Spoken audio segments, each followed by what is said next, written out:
ओम सौराष्ट्रे सोमनाथं च श्रीशैले मल्लिकार्जुनम् उज्जैन्यां महाकाल ओंकारममलेश्वरं परल्यां वैद्यनाथं च डाकिन्यां भीमशङ्करं सेतुबन्धे दुरामेशं नागेशं दारुकावणे वाराणस्यां तु विश्वेशं त्र्यम्बकं गौतमी तटे हिमालये तु केदारं कुशमे सन्त शिवालये एतानि ज्योतिर्लिङ्गानि सायं प्रातः पठेन्नरः सप्तजन्म कृतं पापं स्मरणेन विनश्यति। नमस्कार, स्वागत है आपका आचार्य वाणी में। मैं आचार्य डॉक्टर विक्रमादित्य आपके साथ हूँ। आज का विषय है मंगल प्रधान मेष राशि वालों के लिए जुलाई के अंतिम समय में ग्रहों के योग किस प्रकार के बनने वाले हैं। देखिए मेष राशि वालों, आपकी राशि के स्वामी मंगल महाराज इस वक्त पूरे तांडव करने के मूड में दिखाई देते हैं। जिस प्रकार के ग्रहों का परिवर्तन करते हुए वो योगा योग बनाकर तैयार हो रहे हैं, शनि के साथ द्वंद्वात्मक स्थिति उत्पन्न कर रहे हैं और पूरे विश्व में प्रसिद्ध है ज्योतिष के दृष्टिकोण से शनि मंगल का टकराव, कभी तख्ता कभी तखत। षडाष्टक योग बना हुआ है और इसी जुलाई के अंतिम भाग में समसप्तक योग बनकर तैयार हो रहा है। और आपकी राशि में बहुत सावधानी बरतने की ज़रूरत है, क्योंकि आपकी तो साढ़े साथी का प्रथम भाग भी चल रहा है। ऐसे में एक और परिवर्तन होने जा रहा है बृहस्पति के साथ साथ शुक्र महाराज। ये दो द्वंद्वात्मक स्थिति उत्पन्न करने वाले ग्रह हैं, एक देव गुरु हैं, एक दैत्य गुरु हैं।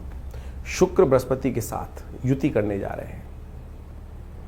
शुक्र ने क्या किया, महाराज भृगु को देखें तो आपने दैत्य गुरु बने, उन्होंने देवताओं के समक्ष लाकर दानवों को खड़ा कर दिया, जिन्होंने कभी धर्म नहीं किया, और उनको भी युक्ति के द्वारा देवताओं के बराबर देवताओं को भी कहीं ना कहीं भगा दिया उन लोगों ने।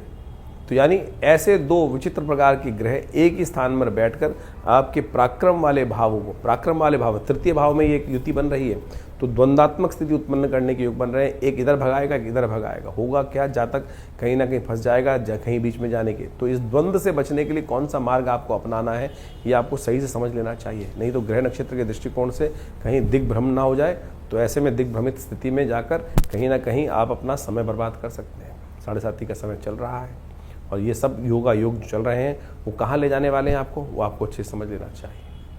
राहु महाराज के योग के कारण से वो क्या रहा है कि दोनों के दोनों राहु बृहस्पति और शुक्र राहु के नक्षत्र में भी प्रवेश कर रहे हैं।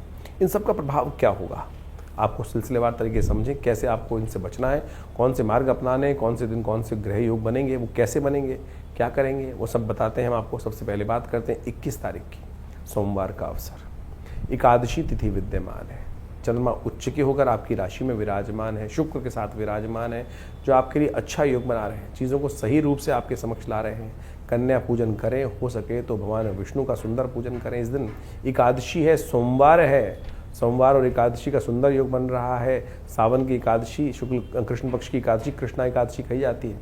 इस दिन व्रत रखकर भगवान का पूजन करते हैं, भगवान को तुलसी मंजरी युक्त अर्पित करते हैं, भगवान के मनोरथ सिद्ध करते हैं। कहा जाता है शास्त्र के दृष्टिकोण से कावड़ यात्रा धारण करने का भी मुहूर्त है। कावड़ यात्रा आरंभ करें, उसका मुहूर्त है, 2 दिन बाद जल चढ़ेगा। सावन का सोमवार दूसरा सोमवार है, बहुत विशेष योग है।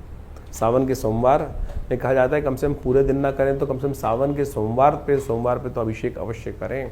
कहा जाता है कि एक इस संसार में जो शिव है वो समस्त कष्टों को हर सकते हैं। कैसे भी कष्ट हो वो त्रिपुरारी मेट सकते हैं। इस बात को हमको समझना चाहिए। इस संसार में बड़ी अद्भुत योग है, उन सब कथाओं को यदि हम समझ लें तो समस्त प्रकार से कष्टों को दूर करने के योग बन जाते हैं। तो ऐसे में अवश्य इस सावन के दूसरे सोमवार का लाभ लें, भगवान का सुंदर स्तवन करें। विवेकानंद योगाश्रम में हमने बड़ा विशेष यज्ञ रखा है और जो समस्त कष्टों को निवृत्ति करने का योग बनाने वाला है। तो अवश्य रुद्राभिषेक अपने नाम से करें, करवाएं, कल्याण होगा। 22 तारीख मंगलवार का अवसर, द्वादशी और त्रयोदशी तिथि का योग है। और ऐसे में ग्रह नक्षत्रों के दृष्टिकोण से योग जो बन रहा है वो बड़ा विशेष है। ग्रह परिवर्तन की तरफ जा रहे हैं, गजकेसरी योग बनकर आपकी राशि में तैयार है। और ऐसे में इस दिन ग्रहों का परिवर्तन का योग जो बन रहा है वो आपके लिए भौम प्रदोष का योग बन रहा है। और ऐसे में ऋण से निवृत्ति का योग, प्रयास यदि सही सफल हो तो शिव की कृपा से समस्त कष्ट निवारण करने का योग बन सकते। कहा जाता है प्रदोष काल में, प्रदोष की तिथि में भगवान शंकर स्वयं संसार का भ्रमण करते हैं और जो सायंकाल में भगवान का पूजन करते मिलते हैं उनके समस्त कष्ट निवृत्ति के योग बन जाते हैं। और इस दिन तो गजकेसरी योग का योग बन रहा है आपकी राशि के दृष्टिकोण से, जो सुबह 8:15 से तैयार हो जाएगा। तो अवश्य भगवान का पूजन करें, कृपा करने का योग बनाएं। ग्रह नक्षत्र आपकी राशि में पॉजिटिव रिजल्ट लाने के, पराक्रम से लाभ, मेहनत से लाभ मिलने के योग बनते दिखाई दे रहे हैं। मेहनत से भागेगा मत, गुस्सा मत कीजिएगा बहुत ज़्यादा। इन दिनों चंद्रमा के साथ बृहस्पति का योग जो बनकर तैयार है वो आपके लिए लाभ का योग बना रहा है, लेकिन अननेसेसरी की बातों में गुस्सा करना कहीं ना कहीं कष्ट दे सकता है। 23 तारीख बुधवार का दिन आ गया है सावन की शिवरात्रि का योग, जिसके लिए समस्त कांवड़ यात्री सुंदर रूप से व्रत धारण करते हुए, पैदल चलते हुए, अपने अपने व्रत के अनुसार चलते हुए भगवान पर, शिव पर जल अर्पित करेंगे। और उस पुण्य को प्राप्त करने के लिए एक जो शास्त्र में कहा जाता है पत्रम पुष्पम फलम तोयम, जल भी भगवान को यदि अर्पित कर दें तो समस्त भोलेनाथ जो है तथास्तु कह देते हैं और समस्त कष्टों से निवृत्ति का योग दे देते हैं। जो भगवान के समक्ष, मार्कंडेय ऋषि के संबंध में कथा आती है कि वो जाकर जब एक दिन आयु में शेष रह गया था तो सप्त ऋषियों के साथ वहाँ जाके भगवान को जैसे ही उन्होंने प्रणाम किया तो उन्होंने कहा आयुष्मान भव, तो उनकी भी आयुष अमर हो गए भगवान मार्कंडेय ऋषि। तो जो भावी मेट सके त्रिपुरारी, इस बात को ध्यान रखना चाहिए, शिव सत्य है तो इसलिए एक घड़ी आदि से पुनियाद, तो इस संगत को लेने का प्रयास करें, शिव का ध्यान करें, कल्याण होगा। 24 तारीख बृहस्पतिवार का अवसर, अमावस्या तिथि है। ग्रह नक्षत्रों के दृष्टिकोण से परिवर्तन का योग है और ये परिवर्तन आपकी राशि के दृष्टिकोण से जो बन रहा है वो थोड़ा स्वास्थ्य के मामले में कष्ट दे सकता है, ध्यान रखिएगा। अननेसेसरी के थोड़ा स्वास्थ्य का ध्यान रखते हुए कार्य करें। सूर्य बुध और चंद्रमा एक साथ विराजमान हो गए हैं और चंद्रमा इस दिन जो है सूर्य के साथ विराजमान होकर बुध कहीं ना कहीं अस्त स्थिति में जाने वाले हैं। और ये बुध की अस्त स्थिति कहीं ना कहीं आपके चीज़ों को ऑर्गेनाइज करने की बजाय चीज़ों को आपके हाथ से निकालती दिखाई देगी। कुछ दिन से आपको लग रहा होगा चीज़ें आपके हाथ में आ रही हैं, लेकिन बुध के अस्त होने से वो थोड़ा सा हैप्सर्ड वे में चीज़ें चल सकती हैं। इनको ठीक करने के लिए काम करना पड़ेगा आपको। हो सके तो कुछ वनस्पति के पौधे लेकर दान करने का प्रयास करें, चाहे वो तुलसी के हो, चाहे वो केले के हों। इस हरियाली अमावस्या के दिन उन पेड़ पौधों को दान करने का प्रयास करें, कहीं लगवाने का प्रयास करें, उससे आपके कष्ट निवृत्ति के योग बनेंगे, बुध भी ठीक होंगे। 25 तारीख शुक्रवार का अवसर और ऐसे में श्रावण का शुक्ल पक्ष आरंभ हो रहा है। मंगल भी चलते चलते अब परिवर्तन की तरफ जा रहे हैं और मंगल आपके पंचम भाव में बैठकर जो है वो सूर्य की राशि में प्रवेश कर रहे हैं, जो थोड़ा सा नींद में खलल डाल सकते हैं। ग्रह नक्षत्रों के दृष्टिकोण से इन दिनों आने वाले समय में थोड़ा सा अननेसेसरी की नींद की समस्या परेशान कर सकते हैं, आपको उग्रता थोड़ी परेशान दे सकती है। ऐसे में आपकी राशि के दृष्टिकोण से आपको कुछ उपाय करना चाहिए। गौ सेवा करने का प्रयास करें, वो आपके लिए अच्छा रहेगा। एंजाइटी ना पालें, छोटी छोटी बातों में अननेसेसरी की एंजाइटी परेशान कर सकती है, थोड़ा सा ध्यान रखना पड़ेगा, चीज़ों को ठीक होंगी चीज़ें।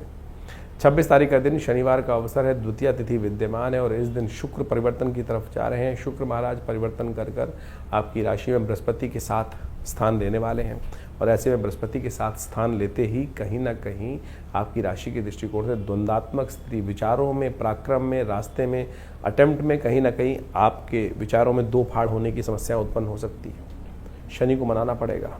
शनि महाराज आपकी राशि के दृष्टिकोण से ये सब योग जो बना रहे हैं वो कहीं ना कहीं कष्ट दे रहे हैं। शनिवार के दिन हो सके तो हनुमान जी का सुंदर स्तवन करें। इस संसार में अजर अमर हनुमान जी हैं और वही शिव के साक्षात स्वरूप माने जाते हैं, शंकर स्वयं केसरी नंदन। तो ऐसे में सुंदर रूप से भगवान का पूजन करें, इससे आपके लिए निवृत्ति का योग बनेगा। लेकिन ग्रह आपके लिए रास्ता बना रहे हैं कि अभी 2-3 दिन आपके लिए ऐसे हैं कि जिस काम में भी हाथ डालोगे आगे सफलता अवश्य दिखाई दे रही है। 27 तारीख रविवार का दिन है, तृतीया तिथि है और उसमें मधुश्रवा तीज का योग बन रहा है। ग्रह नक्षत्रों के दृष्टिकोण से थोड़ा सा द्वंद्व से बचते हुए आगे बढ़ने का प्रयास करें, चीज़ों को आप सफलता की तरफ ले जाते दिखाई देंगे। शहद का दान करना चाहिए, शहद भगवान पर अर्पित करना चाहिए, वो आपके लिए कल्याणकारी योग बनाएगा। हो सके तो भगवान का, कृष्ण का, भगवान विष्णु का, शालिग्राम जी का जो है पंचामृत से स्नान करा के उनका चरणामृत ग्रहण करें, उनको झूले में झुलाने का प्रयास करें। ये मधुश्रवा तीज के दिन झूला झूलन उत्सव रहता है तो वो आनंद देता है, संसार के कष्टों को दूर करने के व्यक्ति के जीवन में योग बनाता है। 28 तारीख सोमवार का अवसर, चतुर्थी तिथि और इस बार सावन में खास योग बना है कि 2 बार चतुर्थी के दिन सोमवार का योग बन गया। विघ्नहर्ता गणेश जी, देखिए ग्रह नक्षत्रों का योग कैसा चल रहा है और ऐसे में कुछ ना कुछ विघ्न जीवन में उपस्थित होने के जो योग बनेंगे उनको निपटाने के लिए, उनको दूर करने के लिए शिव का सहारा लें। और इस दिन चतुर्थी में तो शुक्ल पक्ष की चतुर्थी के दिन जो सौर पुराण के अनुसार से दूर्वा चतुर्थी का योग बनता है। गणेश जी, दूर्वा की गणेश जी बनाकर भगवान शिव को अर्पित करना चाहिए। 108 दूर्वांकुर भगवान को अर्पित करने का प्रयास करें। इससे बहुत सारे कष्ट, विघ्न जीवन से दूर होने के योग बन जाते हैं। इस बात का ध्यान रखना चाहिए। हमने विवेकानंद योगाश्रम में इस दिन बड़ा विशाल रुद्राभिषेक रखा है, आप सब भी उसमें सम्मिलित हो सकते हैं। मंगल इस दिन बदलने वाले हैं और आपकी राशि के दृष्टिकोण से वो जाने वाले हैं शनि के सम्मुख होकर। ये द्वंद्वात्मक स्थिति बनेगी। अननेसेसरी के झगड़ों से बचते हुए कार्य करना पड़ेगा आपको। हो सके तो थोड़ा आप गुड़ चने का दान करें, वो आपके लिए बहुत अच्छा रहेगा। 29 तारीख मंगलवार का अवसर, पंचमी तिथि विद्यमान है। ग्रहों का परिवर्तन का योग बन रहा है। थोड़ा स्वास्थ्य के मामले में ध्यान रखते हुए कार्य करें। चावल का दान करें। बृहस्पति महाराज इस दिन विशेष तौर पर पराक्रम भाव में चलते हुए राहु के नक्षत्र में प्रवेश कर रहे हैं। थोड़ा भ्रम की स्थिति रहेगी। स्वास्थ्य पर नेगेटिव प्रभाव पड़ सकता है। मनोमस्तिष्क विचारों पर नेगेटिव प्रभाव पड़ सकता है। थोड़ा ध्यान रखते हुए कार्य करने की ज़रूरत रहेगी आपको। घर में गूगल की धुनी देने का प्रयास करें। राहु के नेगेटिव प्रभाव से दूर करने का रास्ता आपको प्राप्त होगा। 30 तारीख बुधवार का अवसर, षष्ठी तिथि विद्यमान है। कल की जयंती है और इस दिन बुद्ध महाराज जो हैं वो शनि के नक्षत्र में प्रवेश करने के योग बना रहे, पुष्य नक्षत्र में प्रवेश करेंगे। ऐसे में ग्रह नक्षत्रों के दृष्टिकोण से बुद्ध अस्त चल रहे हैं और शनि के नक्षत्र में प्रवेश कर रहे हैं और शनि मंगल के साथ कहीं ना कहीं द्वंद्वात्मक स्थिति बना रहे हैं। थोड़ा स्वास्थ्य का, गुस्से का ध्यान रखिएगा। मन को शांत करने का प्रयास करें। हो सके तो इस दिन बिल्वपत्र भगवान को अर्पित करने का प्रयास करें। मक्खन का या दही का दान करने का प्रयास करें। घी का दान करने का प्रयास करें, आपके लिए अच्छा रहेगा। 31 तारीख बृहस्पतिवार का अवसर है। सप्तमी तिथि विद्यमान है और इस दिन गजकेसरी योग आपकी राशि में बनकर तैयार होगा, जो कहीं ना कहीं चीज़ों को ठीक करेगा। सुबह हल्की दिखाई देती है, लेकिन जैसे जैसे सूर्य आगे गति को प्राप्त करेंगे आपकी राशि के दृष्टिकोण से कुछ ना कुछ परिवर्तन का योग बनता दिखाई देगा। ऐसे में सुबह सुबह भगवान सूर्य का दर्शन कर कर उनको अर्घ अवश्य दीजिएगा।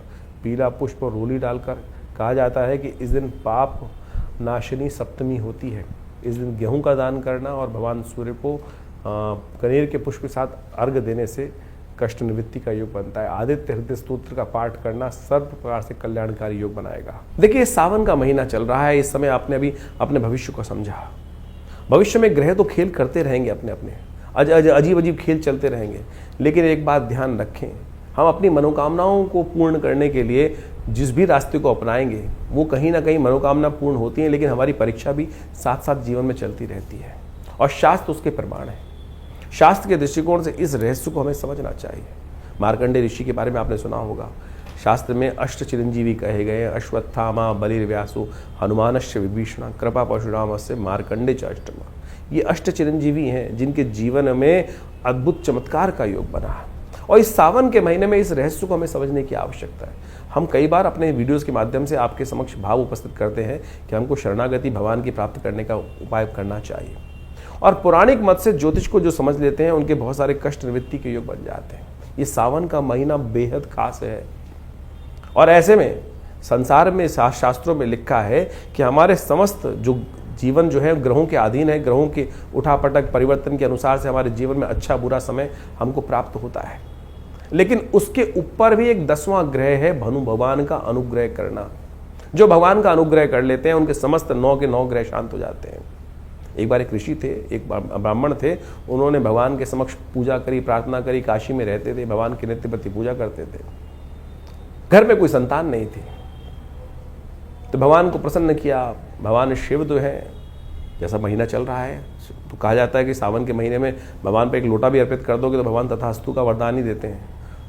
भगवान प्रसन्न हुए, कहा जाता है बहुत वर्षों की साधना से, और भगवान ने उन ब्राह्मण को, विप्र को कहा कि बोलो क्या चाहते हो। उन्होंने भगवान के सामने प्रार्थना रखी कि हमारे घर में संतान नहीं, संतान आप आशीर्वाद दें तो संतान। भगवान ने बड़ा विचित्र प्रश्न किया, बोले संतान चाहिए, पुत्र चाहिए, कुपुत्र चाहिए। कुपुत्र चाहिएगा तो लंबा जीने वाला मिलेगा, सुपुत्र चाहिए तो केवल 5 वर्ष की आयु वाला मिलेगा। कहा जाता है कि संतान की आकांक्षा में उस साधु ने, संत ने, ब्राह्मण ने कहा कि भगवान सुपुत्र ही दो, कुपुत्र होगा तो जीवन भर कष्ट देगा, कम से कम 5 साल तो सुख प्राप्त करने का योग बनेगा, संतान की सेवा करने का अवसर मिलेगा। भगवान ने तथास्तु कहा। देवयोग से संतान प्राप्ति हुई।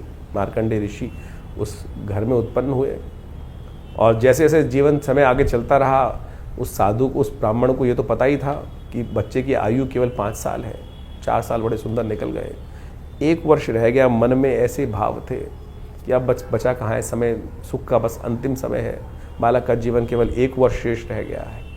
तो कहा जाता है कि उन्होंने कई जगह जन्मपत्री दिखाई, तो उन्होंने कहा कि किसी संत का आशीर्वाद मिल जाए तो इसके समस्त जो है कष्ट निवृत्त हो सकते हैं। संत का आशीर्वाद इतना चमत्कारी होता है, इसलिए हम कई बार आपको कहते हैं कि जहाँ भी संत हैं उनको दर्शन करके लाभ लेने का प्रयास करें।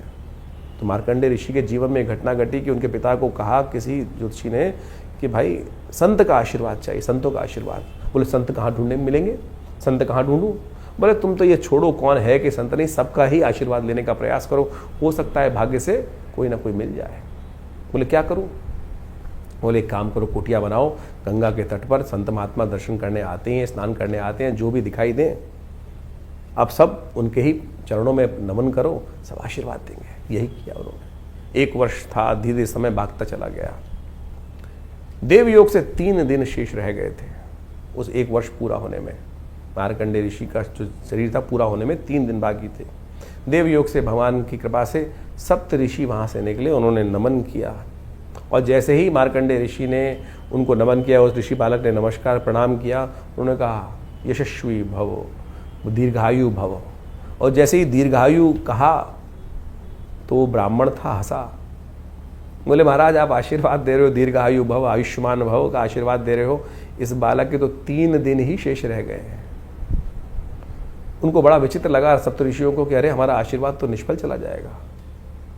उन्होंने विचार किया और उन्होंने ब्राह्मण से कहा कि अरे ब्राह्मण एक काम करो, अब 3 दिन तो रह ही गए हैं, तो इस बालक को हमको ही दे दो, हमारे साथ ही जाएगा, कुछ ना कुछ योग बनेंगे।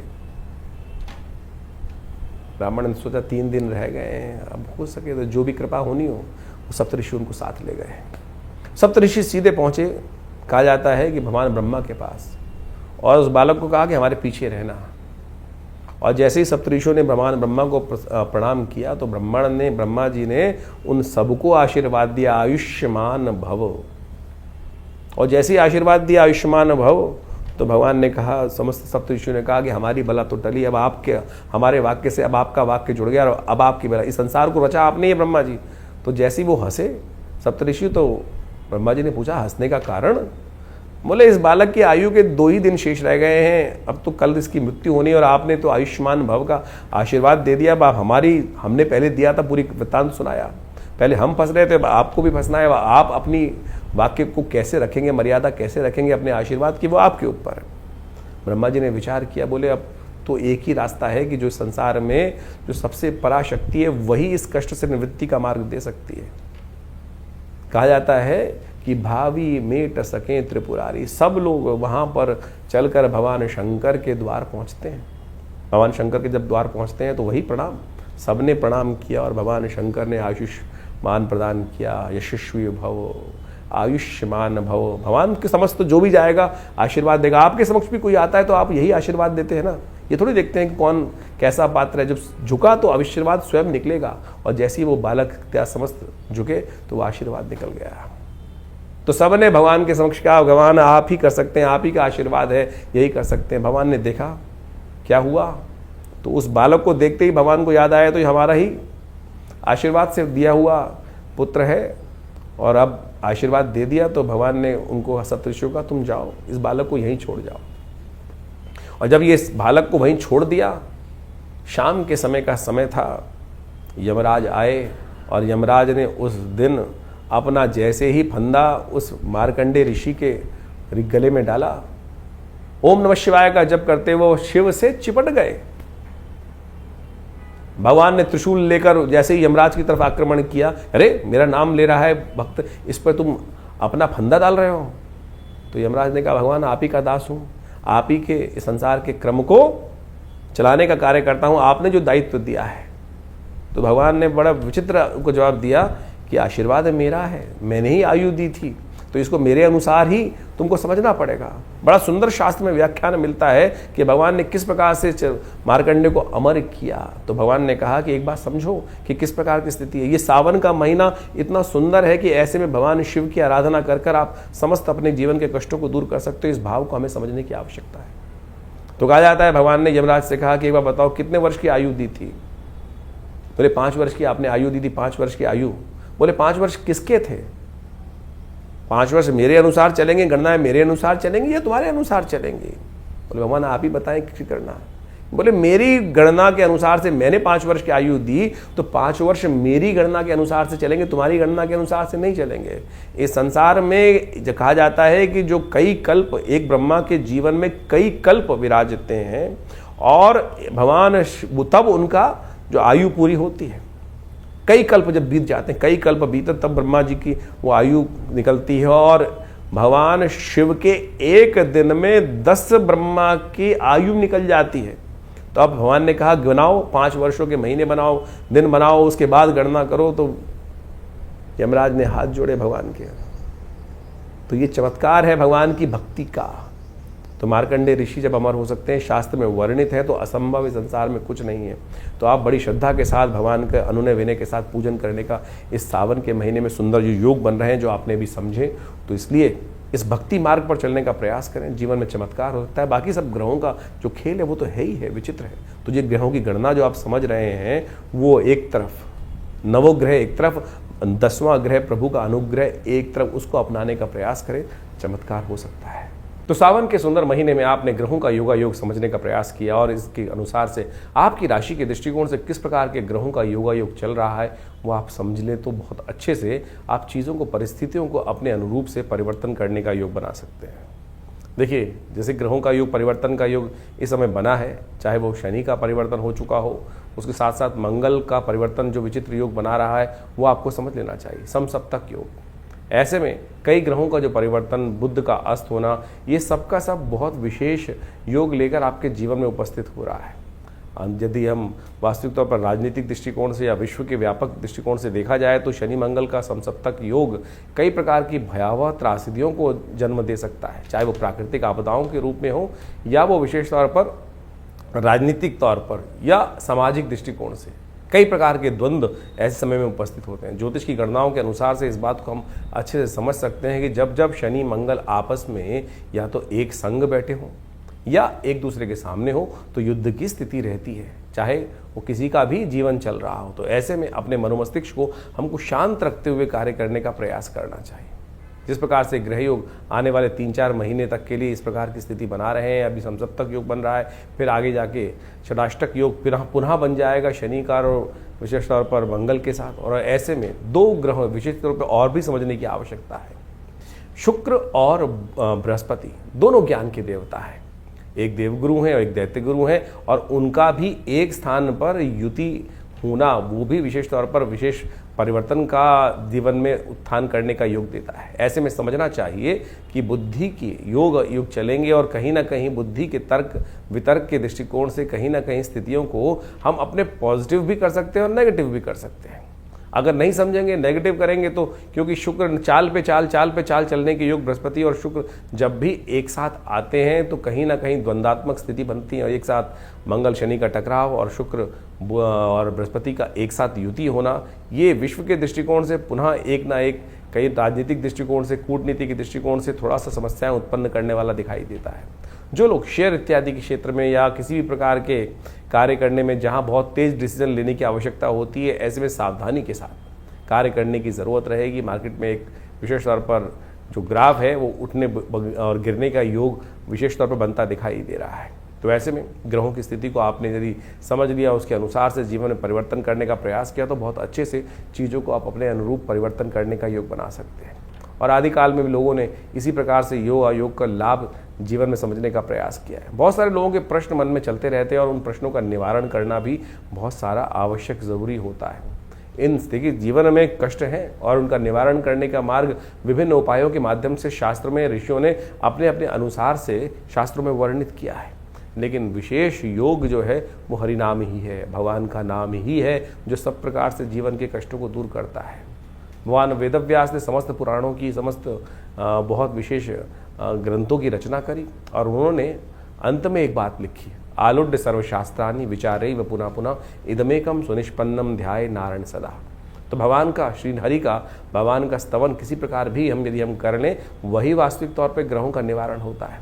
इंडिविजुअल तौर पर कई ग्रहों के उपचार के तौर पर बहुत सारे समय समय पे हम उपाय बताते ही रहते हैं, लेकिन उसके साथ साथ भी पराप्रकृति ने, ऋषियों ने जिस प्रकार से हमारे भारतीय सनातन पद्धति के अनुसार से विभिन्न त्योहारों को, विभिन्न जो उत्सव है उनकी संरचना करी है, वो इसी सोच समझ कर करी है कि किसी न किसी प्रकार से हम उस प्रभु भजन में अपने आप को लगाए रखें। सावन चल रहा है और सावन में भगवान को प्रसन्न करने के लिए एक लोटा जल ही काफ़ी है। अनेक अनेक अनुष्ठान, बड़े बड़े अनुष्ठान, बड़े बड़े चमत्कारिक प्रभाव उपस्थित करते हैं, उनको भी करना बड़ा श्रेष्ठ शास्त्र माना गया है। लेकिन वहाँ सबसे बढ़िया जो सरलतम उपाय है, भगवान शिव पर एक लोटा जल ही अर्पित कर दे। यदि नित्यप्रति इस उपाय को कर लेना, आपको कोई बहुत बड़े किसी और उपाय की आवश्यकता नहीं पड़ेगी। तो शास्त्र में इन सब जो रीति रिवाज के माध्यम से इन समस्त सरल पद्धतियों को हमारे ऋषि मुनियों ने वहाँ पर इंगित किया है, तो इसको हमें समझना चाहिए।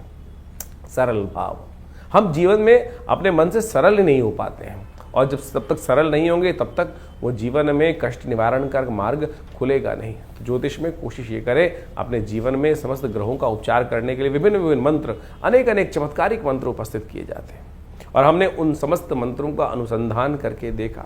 विभिन्न विभिन्न प्रकार के जीवन में हर बहुत सारे लोग कष्ट में आते हैं। ऐसे में यदि स्वास्थ्य के दृष्टिकोण से कोई समस्या चल रही हो तो इस विशेष तौर पर सावन के महीने में महामृत्युंजय मंत्र का जप करना सबसे श्रेष्ठकर माना गया है। तो ऐसे में कैसी भी बड़ी विपदा हो, उससे निवृत्ति का मार्ग प्राप्त करने के लिए, उस कष्ट को अपने जीवन से दूर करने के लिए महामृत्युंजय मंत्र का यथाउचित भाव से श्रद्धा के साथ अवश्य जप करें, और उसी मंत्र का जप करते हुए भगवान का अभिषेक भी करने का प्रयास करें। चाहे वो दूध से कर सकें, चाहे वो जल से कर सकें, जैसी आपकी सामर्थ्य, जैसी आपकी इच्छा हो। भगवान भाव के भूखे हैं, और भगवान के भाव जो दिए भाव का ही सामग्री बनाकर भगवान के श्री चरणों में अर्पित कर दें, तो देखिए समस्त कष्ट निवारण करने की देर नहीं लगी। शास्त्र कहता है, एक घड़ी आधी घड़ी आधी से पुनियाद, तुलसी संगत साध की हरे कोट अपराध। तो इसलिए वो एक क्षण कब आ जाए। समस्या ये ना कि 108 बार 1.25 लाख मंत्र जप करने का शास्त्र में वर्णन मिलता है, वो इसीलिए मिलता है कि लगातार रिदम के साथ चलते हुए यदि एक क्षण के लिए भी, एक मंत्र के लिए भी हमारा मन एकाग्र हो पाया, तो वो जो ट्रेवल पूरा लंबा मार्ग है वो बहुत आसानी से पूरा हो जाएगा। तो इसलिए सरलता से इसी भाव को हम अपने जीवन में रखने का प्रयास करें, तो ये विभिन्न ग्रहों का जो उपचार इत्यादि है वो सब हमारे जीवन प्राप्त हो जाएगा। बहुत सारे लोगों के अलग अलग प्रश्न होते हैं, जैसे हमने कहा, उन सब के निवारण के लिए हमने ये प्लेटफॉर्म आपके समक्ष रखा ही हुआ है। आप अपने प्रश्नों को व्हाट्सएप के माध्यम से हमारे यहाँ भेज सकते हैं। इसके अलावा हर रविवार को विभिन्न जो बड़े कार्यक्रमों में हम सब आपके साथ समय रहते हैं, तो उसमें आप आ भी सकते हैं। हर रविवार को विशेष तौर पर बड़ा कार्यक्रम रहता है, यज्ञ में आप सब सम्मिलित हो सकते हो। इस श्रावण के महीने में तो विशेष व्यवस्था हमने रखी हुई है कि हर रोज़ नित्यपति भगवान का रुद्राभिषेक, भगवान शंकर का रुद्राभिषेक चलता है आश्रम पे, और सोमवार के सोमवार जितने सोमवार पड़ रहे हैं उसमें विशेष बड़े तौर पर, सामूहिक तौर पर भगवान के रुद्राभिषेक करने की व्यवस्था की गई है। आप भगवान के सानिध्य में एक बार रुद्राभिषेक का सुंदर आनंद शास्त्र विधि के अनुसार से कर देखिएगा, समस्त कष्टों को निवारण करने का सुंदर मार्ग अवश्य प्राप्त होगा। इसकी सुंदर व्यवस्था आश्रम की तरफ से है, तो आप स्वयं आकर किसी भी जो व्यवस्था को जानते हुए फ़ोन नंबर से संपर्क साध कर आप उस कार्यक्रम में जुड़ सकते हैं। और हमने ऐसा विश्वास रखा है कि भगवान की, और अनेक प्रकार से देखे भी हैं, कैसे भी कष्ट हों भगवान की कृपा से वो दूर हो जाते हैं और उससे आपको लाभ ही प्राप्त होगा।